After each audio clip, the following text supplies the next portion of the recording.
ಸರ್ಕಾರದ ಅನುದಾನ ಇಲ್ಲದೆ ಬಡ ಮಕ್ಕಳಿಗೆ ಸೌಲಭ್ಯ ವಂಚನೆ. ಈ ಬಾರಿ ಬಜೆಟ್ನಲ್ಲಿ ಅನುದಾನ ಬೇಕೇ ಬೇಕು. ಅನುದಾನ ರಹಿತ ಸರ್ಕಾರಿ ಶಾಲೆಗಳ ಶಿಕ್ಷಕರ ಒಕ್ಕೊರಲ ಬೇಡಿಕೆ. ಸಿಗದಿದ್ರೆ ದೊಡ್ಡ ಮಟ್ಟದ ಹೋರಾಟದ ಎಚ್ಚರಿಕೆ.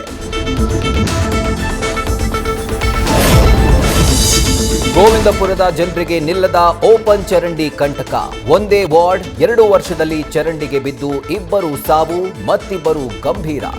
ಸಾಲು ಸಾಲು ಅವಘಡ ನಡೆದಿದ್ರೂ ಜಿಬಿಎ ಅಧಿಕಾರಿಗಳಿಂದ ನಿರ್ಲಕ್ಷ್ಯ.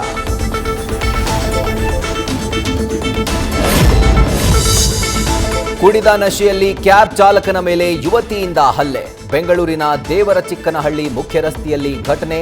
ಹುಳಿಮಾವು ಪೊಲೀಸ್ ಠಾಣೆಯಲ್ಲಿ ಪ್ರಕರಣ ದಾಖಲು.